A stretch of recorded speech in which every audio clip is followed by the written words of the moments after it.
अस्सलाम वालेकुम। कैसे हैं आप सब? आई होप आप सब ठीक होंगे। तो आज का हमारा लेक्चर है hearing ads and types of hearing ads. Hearing aid की डेफिनेशन को देखते हैं। बेसिकली हेयरिंग एड है क्या? तो हेयरिंग एड जो है ये इलेक्ट्रॉनिक डिवाइस है जो कि बैटरी पावर्ड होता है। ठीक है, ये उनके लिए डिज़ाइन किया गया है जिनको हेयरिंग लॉस होता है, जिनको हेयरिंग इम्पेयरमेंट होता है, ताकि वो लोग हेयरिंग एड लगाएं और उनमें जो कम्युनिकेशन प्रॉब्लम्स आती हैं, जो हेयरिंग प्रॉब्लम्स आती हैं, वो एक सर्टेन डिग्री तक रिजॉल्व हो सके। बेसिकली जो हेयरिंग एड का जो पर्पस है वो एम्पलीफिकेशन है। वो आवाज़ों को एम्पलीफाई करता है ताकि जो आवाज़ें मिस कर रहे हैं, जिनको हेयरिंग लॉस है, वो इसके थ्रू इसके हेल्प से वो आवाज़ें दोबारा सुनना शुरू कर दें। ठीक है।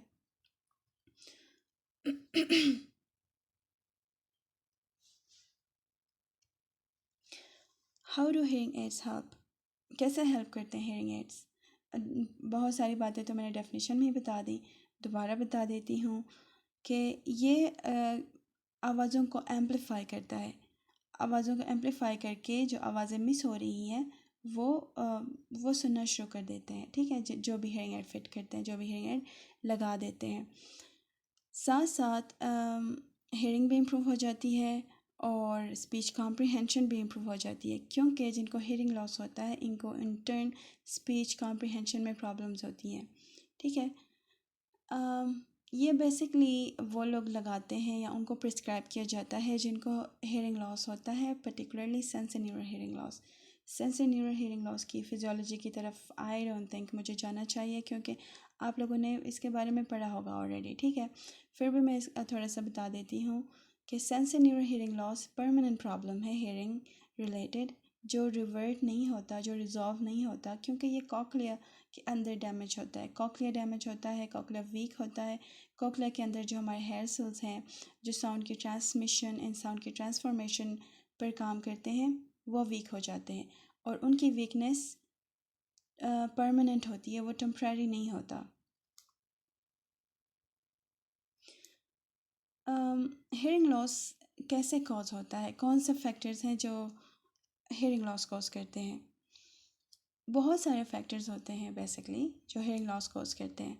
सबसे पहले है हमारे पास डिजीज़ेज़ कुछ ऐसे डिजीज़ हैं जो प्राइमरी, तो वो डिजीज़ है वो प्राइमरी जिस ऑर्गन में जिस किसी भी ऑर्गन को डैमेज करना होता है वो तो कर देता है, लेकिन सेकेंडरी इफेक्ट उसका जो होता है वो हेयरिंग पर भी होता है। फॉर एग्ज़ाम्पल आप एक डिजीज़ ले लें, टाइफाइड।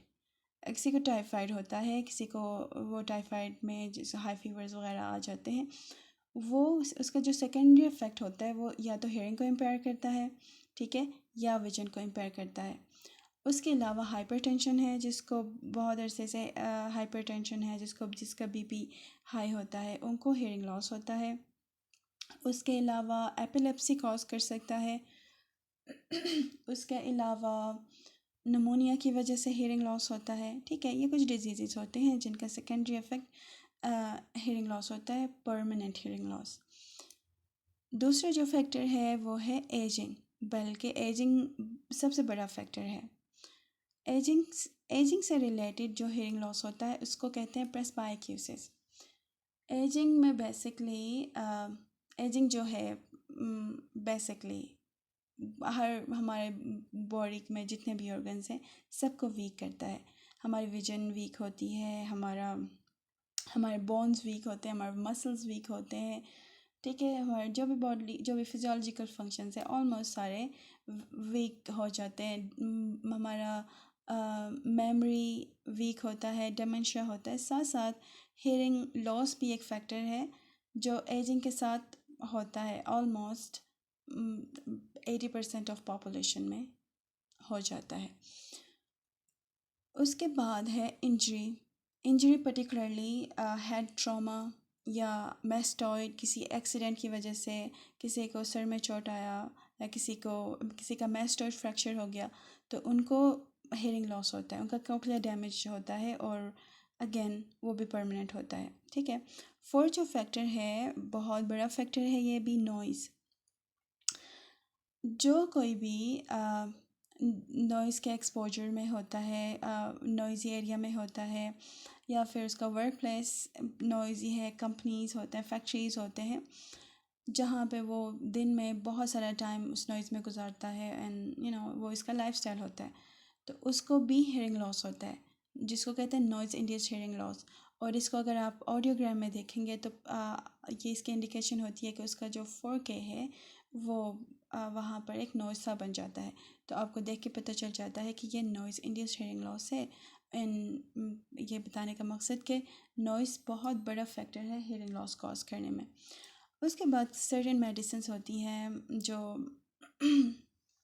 जो जिस प्रॉब्लम के लिए यूज़ होती हैं वहाँ तो काम करता है, लेकिन उसका जो साइड इफ़ेक्ट है वो हियरिंग लॉस होता है। फॉर एग्ज़ाम्पल, जो हार्ट पेशेंट्स होते हैं जिनको प्रॉब्लम होता है, तो वो जो हार्ट के लिए दवाइयाँ यूज़ करते हैं उनको हियरिंग लॉस होता है। जिनको कैंसर्स होते हैं, जिनके कीमोथेरेपी की वजह से हियरिंग लॉस होता है, और जिनको हाइपरटेंशन होता है, वो बहुत अरसे से दवाइयाँ अगर यूज़ कर रहे होते हैं तो उसकी वजह से उनको हियरिंग लॉस होता है, और वो हियरिंग लॉस परमानेंट होता है, सेंसरी न्यूरल हियरिंग लॉस होता है।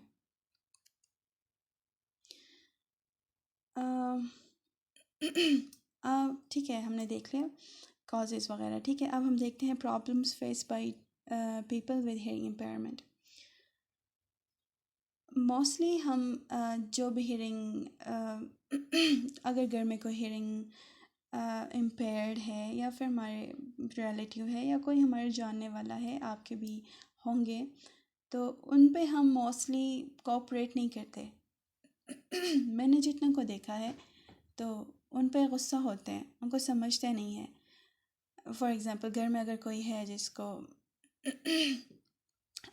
हियरिंग लॉस है, और वो टीवी लाउड प्ले करता है, वो बार बार इंसिस्ट करता है कि ऊंचा बोले, बार बार पूछता है, बार बार उसके लिए रिपीट करना पड़ता है, तो हम क्या करते हैं, हम गुस्सा करते हैं, बल्कि हम अवॉइड करते हैं, हम बोलते ही नहीं हैं, हम बहुत ऊंचा बोलते हैं, या बिल्कुल बिल्कुल मतलब हम बहुत ओवर रिएक्ट करते हैं। ठीक है, क्यों करते हैं? क्योंकि हमें हमें लगता है कि ये पता नहीं, ठीक है, साइकोलॉजी, हमें लगता है साइकोलॉजिकल है, प्रॉब्लम है ये भी, इस तरह के हम उसको जज करते हैं। ठीक है, ऐसा नहीं होता। Specially hearing loss, specially sensory hearing loss, sensory neural hearing loss जो है मल्टी फैसेटेड प्रॉब्लम है। इसमें सिर्फ ऑडिबिलिटी वीक नहीं होती, बल्कि इसमें और भी प्रॉब्लम्स, उसके मतलब और भी प्रॉब्लम्स होते हैं, जो कि मैं आपको नेक्स्ट स्लाइड में बता दूंगी। ये कुछ प्रॉब्लम्स हैं जो जिनको सेंसरी न्यूरल हियरिंग लॉस होता है वो फेस करते हैं। फॉर एग्जांपल, सबसे पहले decrease audibility, decrease dynamic range, decrease frequency resolution, decrease temporal resolution. अब ये चारों क्या बला हैं? Decrease audibility. ठीक है, डिक्रीज ऑडिबिलिटी का मतलब है कि आवाज़ का कम सुनाई देना, आवाज़ का आई मीन कोई आवाज़ आ रही है वो मुझे सुनाई नहीं दे रही, सिंपल एज दैट। ठीक है, डिक्रीज ऑडिबिलिटी भी वेरी करता है person to person, degree of hearing loss to degree of hearing loss. For example, कुछ लोगों को जिनको severe to profound hearing loss होता है, उनको अब बिल्कुल भी आवाज़ें सुनाई नहीं देती। एज़ लॉन्ग एज़ आप उनके पास जाएं और उनके कानों में शाउट करें, तब उनको थोड़ा बहुत सुनाई देता है, लेकिन उनको बाकी जो आवाज़ें हैं वो बिल्कुल मिस कर जाते हैं। ठीक है, that is audibility, that is decrease audibility. कुछ को होता है moderate hearing loss, moderate degree of hearing loss. वो कुछ आवाज़ें सुनते हैं, कुछ मिस करते हैं, कुछ पर्टिकुलर फ्रीक्वेंसी पर सुनते हैं, पर्टिकुलर इंटेंसिटी पर सुनते हैं, बाकी मिस कर जाते हैं। और कुछ किसी किसी को माइल्ड हियरिंग लॉस होता है, माइल्ड सा प्रॉब्लम होता है, तो वो सॉफ्ट आवाज़ें मिस करते हैं, बाकियों को सुनाई देता है। ठीक है, दिस इज़ ऑडिबिलिटी, मतलब कि वो जो सुनने का जो है सेंस है वो वीक हो जाता है। फर्स्ट ऑफ ऑल ये इफ़ेक्ट होता है हियरिंग लॉस का। डिक्रीज्ड ऑडिबिलिटी का इन टर्न इफ़ेक्ट क्या होता है, वो स्पीच कॉम्प्रिहेंशन को भी वीक करता है। कैसे वीक हो सकता है स्पीच कॉम्प्रिहेंशन? फॉर एग्ज़ाम्पल आपको एक सिंपल सा एग्जांपल देती हूँ। आप कोई ऑडियो टेप सुन रहे हैं, ठीक है। कहीं पर भी अब वो ऑडियो टेप जो है, वो जो टेप है वो लो क्वालिटी का कोई टेप है, ठीक है। अम, वो क्या कर रहा है कि कोई कोई स्पीच प्ले है उसमें, ठीक है। कुछ सेंटेंसेस प्ले हो रहे हैं, कुछ बीच में क्रैक हैं, वो आपको सुनाई नहीं दे रहे, आप मिस कर जाते हैं। एंड देन फिर वो नेक्स्ट सेगमेंट उसका प्ले होता है, फिर बीच में क्रैक्स आ जाती हैं, बीच में कभी कभी कोई पार्ट्स बिल्कुल मिसिंग है। तब आपको क्या होता है, आप नहीं समझ सकते, ठीक है। आप बेशक सुनते हैं, कुछ पार्ट सुनते हैं, लेकिन वो कुछ बीच में पार्ट्स मिस होने की वजह से आपको समझ नहीं आता, जिसकी वजह से कॉम्प्रिहेंशन में स्पीच की अंडरस्टैंडिंग नहीं होती, इंटेलिजिबिलिटी नहीं होती, ठीक है। तो जिनको ऑडिबिलिटी में प्रॉब्लम होता है, जिनकी ऑडिबिलिटी डिक्रीज्ड होती है, उनको स्पीच कॉम्प्रिहेंशन में भी प्रॉब्लम होता है।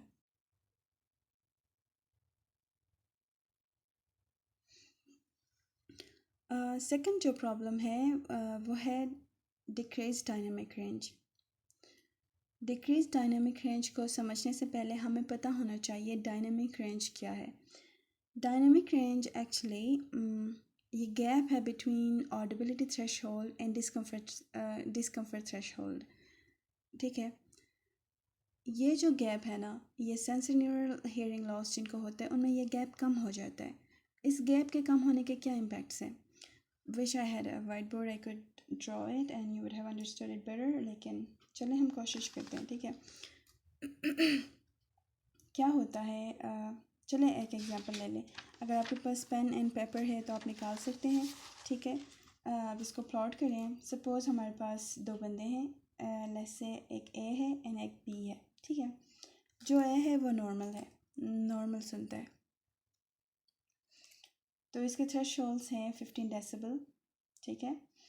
और जो बी है उसको है moderate degree of sensory neural hearing loss, इसके थ्रेशोल्ड्स हम सपोज इसके हैं 60 डेसिबल्स, ठीक है। दोनों का जो डिस्कम्फर्ट जो थ्रेशोल्ड है वो है 90 डेसिबल। मतलब 90 डेसिबल से आवाज़ अगर ऊंची हो जाए, अगर इसके डेसिबल्स बढ़ जाएं तो इसको टॉलरेट नहीं कर सकते दोनों, ठीक है। अब देखें जो नॉर्मल है 15 to 90 एक बड़ा गैप है, ठीक है। इसके बीच में 15 से अगर आवाज़ 20 डेसिबल 30 40 50 भी अगर आवाज़ रेज हो जाती है तो जो एक्सक्यूज़ मी, जो नॉर्मल हियरिंग पर्सन है उसको इतना फ़र्क नहीं पड़ता, ठीक है। लेकिन अगर जिसको moderate degree of sensory neural hearing loss है, जिसके 60 डेसिबल्स हमने प्लॉट किए हैं, अगर इसके थ्रेशोल्ड से आवाज़ अगर 30-40 डेसिबल बढ़ जाए तो वो उसको इसमें डिस्कम्फर्ट क्रिएट करता है, ठीक है। वो उसको टॉलरेट नहीं कर सकता। ये प्रॉब्लम होता है बेसिकली इनमें, इसको कहते हैं डिक्रीज डायनामिक रेंज, ठीक है। अब सेंसरी न्यूरल हियरिंग लॉस का दूसरा इम्पैक्ट ये भी है कि वो थ्रेशोल्ड्स को इंक्रीज़ करता है। इसमें थ्रेशोल्ड्स इंक्रीज़ होते हैं लेकिन डिस्कम्फर्ट लेवल वहीं रहता है, मोस्टली सेम ही रहता है। इंक्रीज़ होने का क्या मतलब है? नॉर्मल है 15 है, किसी को हियरिंग लॉस होता है 40 डेसिबल, किसी को 60 डेसिबल। मतलब थ्रेशोल्ड सेवेरिटी का बढ़ना, मतलब थ्रेशोल्ड का बढ़ना, ठीक है। ये डायग्राम है जिसका मैं बात कर रही थी कि आपको डायनामिक रेंज बेहतर समझ आएगी। So this is the relationship between dynamic range of sounds in the environment and dynamic range of hearing. तो ये पहला इमेज देखें, एक बंदा है, बड़ा खुश है, ठीक है। इसके नाक की जगह पे कुछ चीज़ें प्लॉट की गई है। Too soft green for too soft sounds, red for too loud sounds, और जो बीच में जो गैप है वो है डायनामिक रेंज, जिसका काफ़ी बड़ा है गैप, ठीक है। इसके बाद एक बी है, बी इमेज देखें, बड़ा सैड है, ठीक है। इसको हियरिंग लॉस है, सैड होना भी चाहिए। तो इसके जो थ्रेशोल्ड्स हैं टू सॉफ्ट साउंड्स, ये इंक्रीज्ड हैं। सपोज इसको moderate degree of sensory neural hearing loss है। और टू लाउड साउंड्स, ठीक है, वही है। और बीच में जो गैप है वो कम हो चुका है, बहुत डिक्रीज़ हो चुका है उसके मुकाबले में, नॉर्मल के मुकाबले में उसका ही क्वार्टर क्वार्टर जितना बन चुका है। अब इसमें क्या होगा कि अब इसके थ्रेश होल्ड से आवाज़ ज़रा सी बढ़ जाएगी तो इसको डिस्कम्फर्ट होगा, ठीक है, टॉलरेट नहीं कर सकेगा। ये है डिक्रीज डायनेमिक रेंज, और इसी को कहते हैं रिक्रूटमेंट। रिक्रूटमेंट के बारे में आपने पढ़ा होगा, यही फिनोमिनन है, ठीक है। डायनेमिक रेंज डिक्रीज़ होने की वजह से वो आवाज़ों को टॉलरेट नहीं कर सकता, और उस इंटॉलरेंस फिनोमिनन को कहते हैं रिक्रूटमेंट। थर्ड जो प्रॉब्लम है वो है decreased frequency resolution. Again, decrease frequency resolution को समझने से पहले हमें फ्रीक्वेंसी रेजोल्यूशन के बारे में पता होना चाहिए। फ्रीक्वेंसी रेजोल्यूशन क्या है? बेसिकली जो हमारा कॉक्लिया है ना, वो एक वंडर है मेरे मेरे मुताबिक। उसमें क्या होता है, जो नॉर्मल वर्किंग कॉक्लिया है, उसमें डिफरेंट फ्रीक्वेंसीज़ के लिए डिफरेंट जगह है, स्पेसिफिक जगह, ठीक है। फॉर बेसिलर मेम्ब्रेन पे इसकी प्लॉटिंग हुई होती है, ठीक है। उसको मेरे ख्याल में टॉपिक ऑर्गेनाइजेशन कहते हैं। तो अब क्या होता है, नॉर्मल जो आप हैं और जो मैं भी हूँ, तो मैं हर फ्रीक्वेंसी को अलग अलग सुन सकती हूँ और इवन डिफ्रेंशिएट भी कर सकती हूँ, ठीक है। मतलब मैं 1000 हर्ट्ज़ को भी डिफ्रेंशिएट कर सकती हूँ, 2000 हर्ट्ज़ को भी डिफ्रेंशिएट कर सकती हूँ। क्यों? क्योंकि मेरा कॉक्लिया सही काम कर रहा है। मेरे मेरे जो क्या कहते हैं, बेसिलर मेम्ब्रेन से जो सिग्नल्स मेरे ब्रेन तक सही जा रहे हैं, ठीक है। तो मेरा ब्रेन क्या कर रहा है, उनको डिकोड कर रहा है और मुझे बता रहा है कि हाँ, this is a different sound from that, ठीक है। लेकिन जिनको हेयरिंग लॉस होता है वो क्या करते हैं, उनको उनको उनमें ये चीज़ भी कम हो जाती है, ठीक है। सेम फ्रीक्वेंसी की आवाज़ें या जो फ्रीक्वेंसी जो रिलेटेड फ्रीक्वेंसीज़ है, for example 1000 hertz and 2000 hertz, वो उनमें डिफ्रेंशिएट नहीं कर सकते। उनके ब्रेन में वो उनके मतलब क्या होता हो जाता है, वो मिक्स हो जाता है, ठीक है। फिर मिक्स होने की वजह से उनका जो ब्रेन है वो उसको अनटेंगल नहीं कर सकता। अनटेंगल नहीं करने की वजह से क्या होता है, आवाज़ें मिक्स हो जाती हैं और उनको अगेन स्पीच कॉम्प्रिहेंशन में प्रॉब्लम होती है। वो जो आपने पढ़ा होगा कि जो सेंसरी न्यूरल हियरिंग लॉस होता है जिनको, वो रेट और कैट इस तरह की आवाज़ों में डिफ्रेंशिएट नहीं कर सकते, उनको एक ही जैसे लगते हैं। रेट एंड कैट एंड और कौन से examples you can think about them. तो इसी की वजह से होता है, क्योंकि उनका जो फ्रीक्वेंसी रेजोल्यूशन है वो डिक्रीज़ हो जाता है, ठीक है। ये हो गया। उसके बाद है decrease temporal resolution. Temporal resolution क्या है? टेम्पोरल रेजोल्यूशन का मतलब है एक नेचुरल फिनोमिनन है, ठीक है। इसमें क्या होता है कि ये एक यूनिवर्सल पावर है। वो यूनिवर्स आप पे या फिर ये जो दुनिया है, बाहर की जो आवाज़ें हैं, आप पे इन्फ्लुएंस है, आपके कंट्रोल में नहीं है। किस तरह कंट्रोल में नहीं है कि जो लाउड साउंड्स हैं वो loud sounds low intensity sounds को मास्क करते हैं। कैसे? आपके घर में टीवी ऑन है और आपके घर के बाहर बैंड बाजा है, बहुत लाउड है।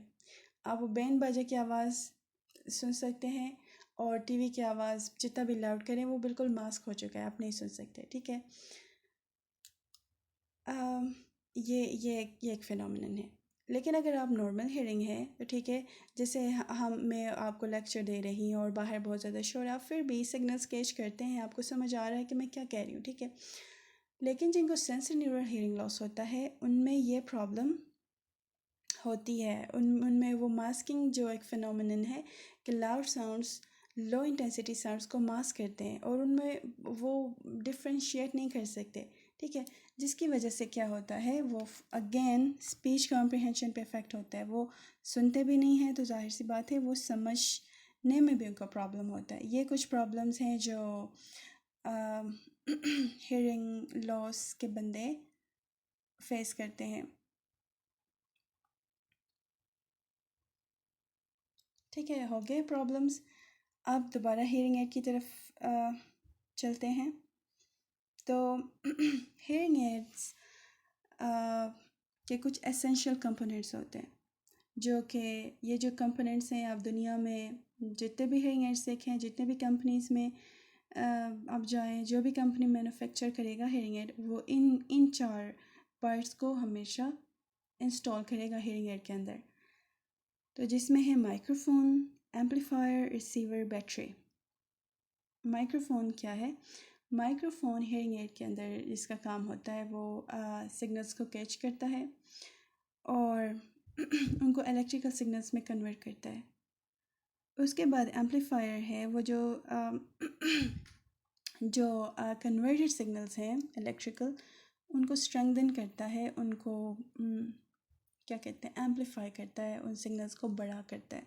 ठीक है, उसके बाद वो सिग्नल्स रिसीवर में चले जाते हैं, और रिसीवर को लाउड स्पीकर भी कहते हैं, मिनिएचर लाउड स्पीकर भी कहते हैं।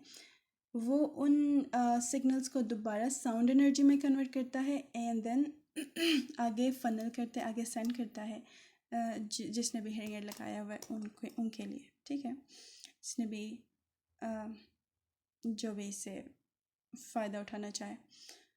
इसके बाद है बैटरी, जो कि हमने पहले डेफिनेशन में पढ़ा था कि इलेक्ट्रॉनिक डिवाइस है, तो इसको पावर करने के लिए बैटरी की ज़रूरत होती है।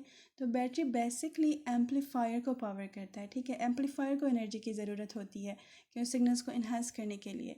ठीक है, एक और चीज़ मैं बता दूं इनके बारे में, ये जो माइक्रोफोन एंड रिसीवर है, इसको कहते हैं ट्रांसड्यूसर जॉइंटली। ये ट्रांसड्यूसर्स हैं। ट्रांसड्यूसर्स बेसिकली होते हैं वो जो एनर्जी को one form to another form convert करते हैं। अब रिसीवर हो गया, इसने इलेक्ट्रिकल एनर्जी को साउंड एनर्जी में कन्वर्ट किया, मतलब एक एनर्जी का जो पैटर्न है वो चेंज कर दिया। अब जो भी डिवाइस है, ठीक है, जो एनर्जी के पैटर्न्स को चेंज करता है, जो एक एनर्जी के फॉर्म को दूसरे एनर्जी में कन्वर्ट करता है, वो ट्रांसड्यूसर होता है।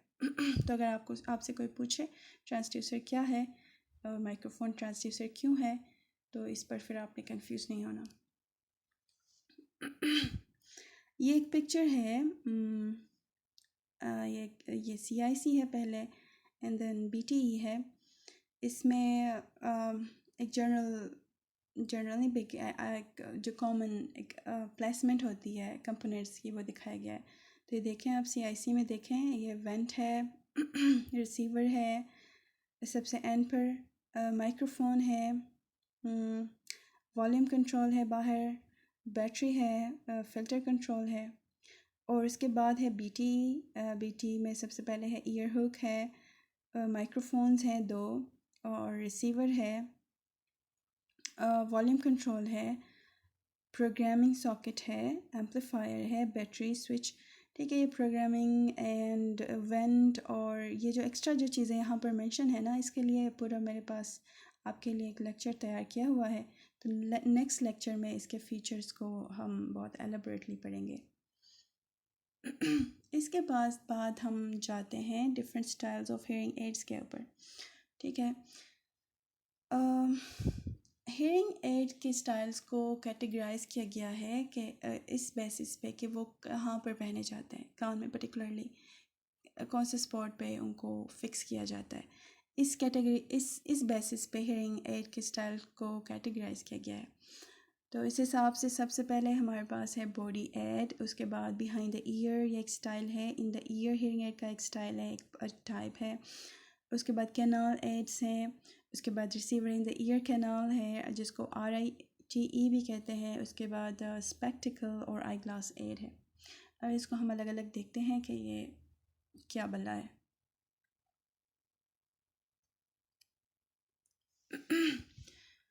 बॉडी एड के नाम से ही क्लियर होता है कि बॉडी एड को बॉडी एड हेयरिंग एड किस तरह का होगा। ठीक है, जितने भी अभी जो रिसेंट जो हेयरिंग एड के स्टाइल्स हैं या इनोवेशंस हैं, मॉडिफिकेशंस हैं, उनमें सबसे बड़ा है बॉडी एड और सबसे ओल्डेस्ट भी है। कहेंगे कि ये ओल्डेस्ट वर्जन है हेयरिंग एड्स का। ठीक है, इसको पॉकेट में पहना जाता है, ये पाउच में रखा जाता है, या फिर बेल्ट पे लगाया जाता है, ठीक है, या नेक में, ठीक है, जहाँ पर भी कंफर्टेबल हो। तो इसमें इतना कोई वो नहीं है, कोई इस तरह इतना कोई टेक्नोलॉजी वगैरह नहीं है, आउटडेटेड हो गया है, अब इतना यूज़ नहीं होता, लेकिन आपके नॉलेज में होना चाहिए बॉडी एड के बारे में। इस पे एक तो इसका पार्ट होता है जो लाइक जो मैंने आपको कहा कि इसको पॉकेट में लगाया जाता है और या फिर बेल्ट में लगाया जाता है। इसके साथ वायर्स होती हैं, ठीक है, इसको कान के अंदर इसको लगाने के लिए।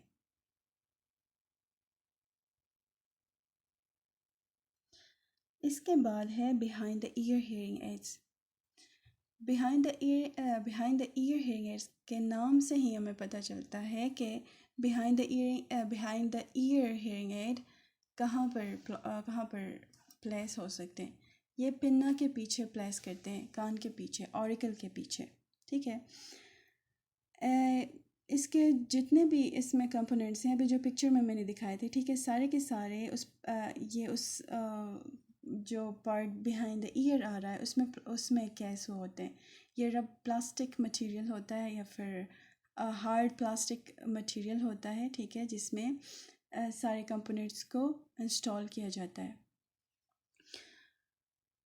इसके साथ साथ BTE के साथ ईयर मोल्ड अटैच किया जाता है, ठीक है। एक्चुअली ये 2 पीस्ड हेयरिंग एड है। एक इसका पार्ट जो मोल्ड है वो कान के अंदर आता है, और उसके साथ जो BTE है, जो एक्चुअली जो हेयरिंग एड है, वो कान के पीछे आता है।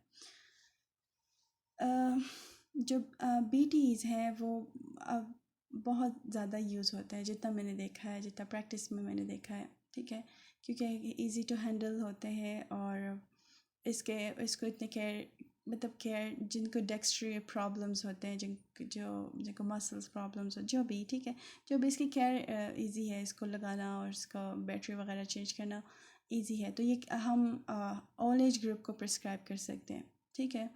बच्चों को भी लगाए जाते हैं, बड़ों को भी लगाए जाते हैं, यंग्स को भी लगाए जाते हैं। इसका जो क्राइटेरिया है, ये जिनको mild to profound hearing loss होता है उनके लिए बेसिकली प्रिस्क्राइब किया जाता है BTE। ये एक पिक्चर है स्टैंडर्ड ट्यूब BTE। ये जो फर्स्ट जो पिक्चर है, ये मोल्ड के बगैर BTE ऐसा दिखता है। ये जो जिसका मैं कह रही थी आपको, हार्ड प्लास्टिक मटेरियल, इसी के अंदर सारे कंपोनेंट्स फिक्स हुए हैं। और ये आगे ईयर हुक, इस ईयर हुक के साथ मोल्ड को अटैच किया जाता है। ये मोल्ड के जो नीचे 2 पिक्चर्स हैं, प्लास्टिक जो मटेरियल है, ये मोल्ड है। और ये जो सेकंड पिक्चर है, ये मोल्ड के साथ कनेक्टेड है, ये इस तरह का होता है, ठीक है। मोल्ड कान में फिक्स होगा और BT ये जो डिवाइस है ये कान के पीछे आएगा। इसके बाद है in the ear hearing aid. In the ear hearing aid कान के अंदर लगाया जाता है, कोंका के अंदर लगाया जाता है, ठीक है। पर्टिकुलरली ये जिनको mild to severe hearing loss होता है उनके लिए प्रिस्क्राइब किया जाता है, ये उनके लिए फंक्शनल है। इसका भी हार्ड प्लास्टिक मटेरियल होता है, जिसके अंदर सारे इलेक्ट्रॉनिक कंपोनेंट्स इंस्टॉल हुए होते हैं। बच्चों के लिए इसको रिकमेंड करने की बिल्कुल भी ज़रूरत नहीं है, बच्चों के लिए रिकमेंडेड नहीं होता, क्योंकि बच्चे जो है वो ग्रोइंग एज में होते हैं, वो ठीक है, तो उनका कैनाल जाहिर सी बात है वो ग्रो करेंगे, उसके बोन्स मसल्स जब ग्रो करेंगे तो उनका कैनाल भी ग्रो होगा, और अगर कैनाल ग्रो होगा तो जाहिर सी बात है हमें फिर हेयरिंग एड को भी चेंज करना पड़ेगा, और बार बार हेयरिंग एड चेंज करना मतलब क्या कहते हैं, एफोर्डेबल नहीं होता, क्योंकि हेयरिंग एड्स एक्सपेंसिव होते हैं। तो इसीलिए, और इसको केयर की भी ज़रूरत होती है काफ़ी, तो इसलिए बच्चों के लिए इसको रिकमेंड नहीं करना। दूसरा, इसमें आपने ये पॉइंट याद रखना है कि mild to severe hearing loss जिनको होता है उनको प्रिस्क्राइब किया जाता है। ये ऐसा दिखता है in the ear hearing add, अगर आपको कहीं पर नज़र आए तो देख के ही आपको समझ आ जाना चाहिए, देख के ही आपको पता चल जाना चाहिए कि this is in the ear hearing add. उसके बाद है कैनाल एड्स। कैनाल एड्स के 2 कैटेगरीज हैं, एक होते हैं इन द कैनाल और एक होते हैं कम्प्लीटली इन द कैनाल। जो कम्प्लीटली इन द कैनाल होते हैं CIC वो इनविजिबल होते हैं, लेकिन इन द कैनाल जो होते हैं वो CIC से स्लाइटली बड़े होते हैं और थोड़े से विजिबल होते हैं, ठीक है। जो CIC है वो लेटेस्ट वर्जन है ITC का।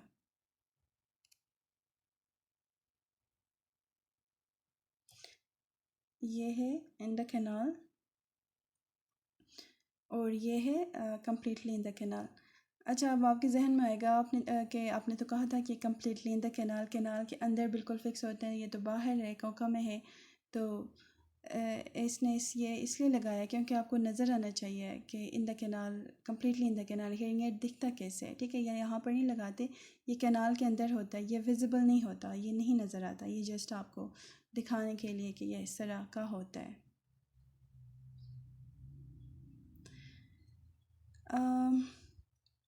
ये जो canal in the year and canal hearing aids है, ये बिल्कुल कैनाल के साइज़ के मुताबिक बनाए जाते हैं, ठीक है। इम्प्रेशन लिया जाता है एंड देन इनको क्या कहते हैं, असेंबल किया जाता है, बनाया जाता है लैब्स में वगैरह। इनका क्राइटेरिया क्या है, जिनको mild to moderately severe hearing loss होता है ये उन्हीं को रिकमेंड किया जाता है। इससे अबव जिनको सेवियर और प्रोफाउंड हियरिंग लॉस होता है उनके लिए ये नहीं है, उनके लिए कवर नहीं करता, इसका कवरेज इतना नहीं है, ठीक है। तो आपने उनको नहीं प्रिस्क्राइब करना जिनको सेवियर हियरिंग लॉस है, प्रोफाउंड हियरिंग लॉस है। ज़िद भी करते हैं कभी कभी कि नहीं हमें तो वो चाहिए जो नज़र नहीं आता, जिसकी कॉस्मेटिक अपीयरेंस नहीं है, लेकिन फिर तब आपके ऊपर है कि आपने ऐसे लोगों को किस तरह हैंडल करना है, ठीक है। हर एड की अपनी अपनी स्पेसिफिकेशंस होती हैं। अगेन ये बच्चों के लिए बिल्कुल भी नहीं बनाया गया और उनके लिए भी नहीं है जिनको प्रॉब्लम है हैंडलिंग में, जिनके क्या कहते हैं मसल्स वीक हो चुके हैं, जो हैंडल नहीं कर सकते, जो ज़्यादा केयर नहीं कर सकते, ये उनके लिए नहीं है, ठीक है। क्योंकि डिवाइसेस ये बहुत छोटे होते हैं और इनको बहुत ज़्यादा केयर की ज़रूरत होती है। उसके बाद है रिसीवर इन द कैनाल और RITE hearing aids. Receiver in the canal hearing aids BTE की ही इनोवेशन है, ठीक है। डिफरेंस इसमें यह है कि जो रिसीवर है वो कैनाल के अंदर इंटीग्रेट किया गया है। दूसरा इसमें यह डिफरेंस है कि अभी आपने BTE में देखा था मोल्ड के साथ ट्यूब लगा हुआ था, ठीक है। इसमें ट्यूब नहीं लगता, इसमें बहुत पतली सी वायर कैनाल के अंदर क्या कहते हैं प्लेस किया जाता है। तो रिसीवर इसका बेसिकली कैनाल के अंदर होता है, बाकी जो कंपोनेंट्स हैं वो उसी हियरिंग एड के केस में होते हैं जो कान के पीछे आते हैं। इसमें जो मॉडल्स होते हैं वो रिसीवर इन द कैनाल के मॉडल्स मिनी BTEs होते हैं, ठीक है। अगेन इसका वही बातें हैं कि रिसीवर जो है वो कान कैनाल के अंदर होता है और इसके जो क्राइटेरिया है वो mild to severe hearing loss है, BTE की तरह ही लगता है, ठीक है। ट्यूब इसका पतला होता है और ये जो स्टैंडर्ड BTE है उससे छोटा होता है। पिक्चर्स हैं, आप कंफ्यूज नहीं होइएगा। ये receiver in the aid, receiver in the ear. जिस ट्यूब की बात कर रही थी, वायर की बात कर रही थी, आपको शायद नज़र आ रहा होगा। और इसमें मोल्ड भी इसमें नहीं लगाते हैं, इसमें टिप्स लगाते हैं। ये जो क्लोज डोम ओपन डोम है ये टिप्स हैं। उसके बाद है स्पेक्टिकल और आई ग्लास एड।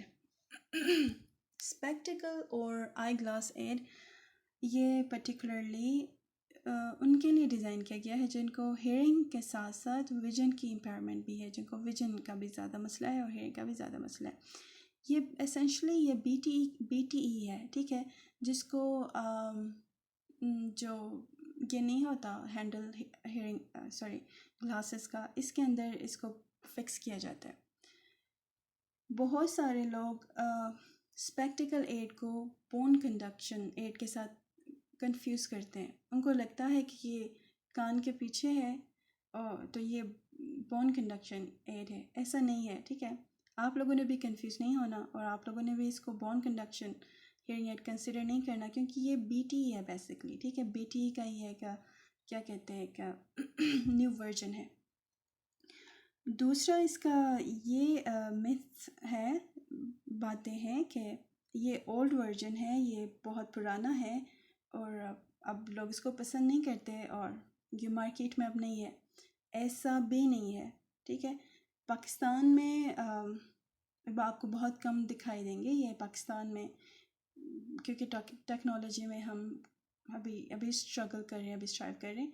लेकिन जो डेवलप कंट्रीज़ हैं वहाँ पर ये बनाए जाते हैं, ये मैन्युफैक्चर होते हैं, ठीक है। ये ऐसे होते हैं स्पेक्टिकल एड्स, एडाप्टर होता है, ये देखें, ये बिल्कुल बीटी ही है, ठीक है।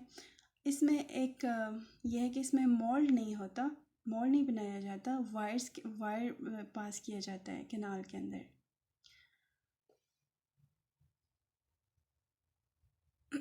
ये कुछ पिक्चर्स हैं इन the ear hearing aid, in the canal hearing aid and CIC। एक लास्ट पॉइंट मैं आपको बता दूं, हियरिंग एड्स होते हैं कस्टम मेड और स्टैंडर्ड, ठीक है।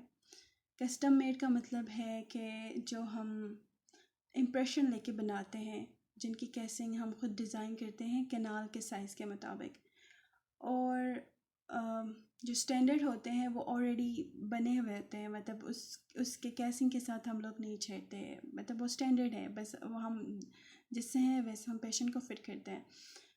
फॉर एग्ज़ाम्पल BT हमारे पास स्टैंडर्ड है, receiver in the canal standard है, ठीक है। ये स्टैंडर्ड शेप्स में आते हैं, इसके लिए हमें इसके शेप को या इसकी कैसिंग को हम चेंज नहीं करते।